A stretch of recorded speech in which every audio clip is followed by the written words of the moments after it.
యో guys, welcome to Bombay talkies. MCU fans ఎంతగానో ఎదురు చూస్తున్న dead pool and Wolverine movie ఈ రోజు రిలీజ్ అయింది. ఈ dead pool and Wolverine movie first time dead pool character ని MCU లోకి అంటే మార్వెల్ సినిమాటిక్ యూనివర్స్ లోకి ఎంటర్ చేసే మూవీ.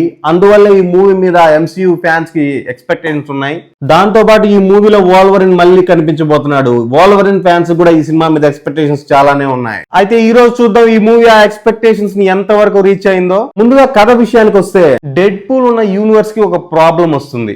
ఆ ప్రాబ్లం క్లియర్ అవ్వాలి అంటే వాల్వరిన్ ఖచ్చితంగా ఆ యూనివర్స్ కి రావాలి. వాల్వరిన్ ని తీసుకొచ్చాడా లేదా అన్న విషయం మనం ట్రైలర్ చూస్తే అర్థమైపోతుంది. సో వాల్వరిన్ ని తీసుకొచ్చిన తర్వాత ఏం జరిగింది, వాళ్ళిద్దరు కలిసి ఏం చేశారు అన్నదే ఈ సినిమా కథ.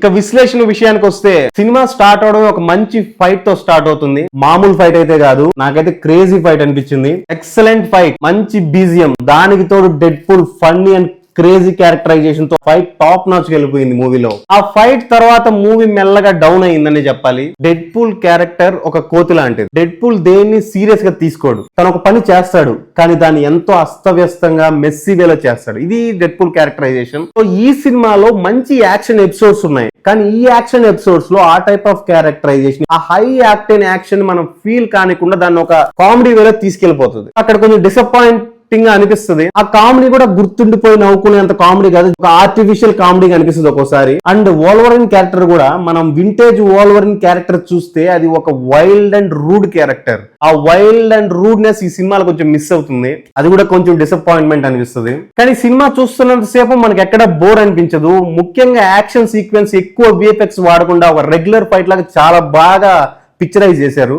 వాల్వరిన్ క్యారెక్టర్ కూడా ఒరిజినల్ క్యారెక్టర్ కాదు, అది ఒక వేరియంట్. బట్ ఆ క్యారెక్టర్ మనల్ని ఒరిజినల్ క్యారెక్టర్ లాగే ఫీల్ అయ్యేలా తీసుకెళ్తుంది. ఈ సినిమా బోర్ అయితే ఎక్కడా కొట్టదు, కానీ అనుకున్నంత ఎక్స్పెక్టేషన్స్ అయితే రీచ్ కాలేదు. ఇండియన్ ఫ్యాన్స్ కి ఈ సినిమా ఎక్సైటెడ్ గా సర్ప్రైజ్ గా అనిపించకపోవచ్చు, కానీ హాలీవుడ్ ఫ్యాన్స్ కి ఖచ్చితంగా ఈ సినిమా సర్ప్రైజ్ చేస్తుంది. ఎందుకంటే ఈ సినిమాలో మంచి మంచి కామియోస్ ఉన్నాయి. మార్వెల్ నుంచి వచ్చిన ఎన్నో మూవీస్ ఎక్స్ట్రాడనరీ గా పర్ఫామ్ చేసి ఆ మూవీస్ ని చాలా మంది ఇప్పటికీ మర్చిపోయారు. వాటిని కూడా గుర్తు తెచ్చేలాగా ఆ కామియోస్ ఉంటాయి. ఎస్పెషల్లీ ఫస్ట్ హాఫ్ లో ఒక డిఫరెంట్ కామియో ఉంటుంది, అదైతే నన్ను నిజంగా సర్ప్రైజ్ చేసింది. అది నన్నే కాదు, ప్రతి ఆడియన్స్ ఖచ్చితంగా ఆ కామియోకి సర్ప్రైజ్ అవుతారు. నేను ఇప్పుడు చెప్తే స్పాయిల్ అవుతుంది, అందుకే ఏంటనేది రివీల్ చేయట్లేదు. ఒక ఎగ్జాంపుల్ గా చెప్పాలంటే, ఈ క్యారెక్టర్ మనకు బాగా తెలిసిన క్యారెక్టర్ కామియోగా వచ్చింది అనుకుంటాం, బట్ ఆ క్యారెక్టరైజేషన్ మనం అనుకున్న క్యారెక్టర్ కాదు. ఆ యాక్టర్ ప్లే చేసిన ఇంకో సూపర్ పవర్ ఉన్న యాక్షన్ హీరో కామియో అది. ఈ మూవీలో చూస్తే మీకే అర్థమవుతుంది. ఈ మూవీ అయితే ట్రై చేయొచ్చు, ఇట్స్ నాట్ బోరింగ్.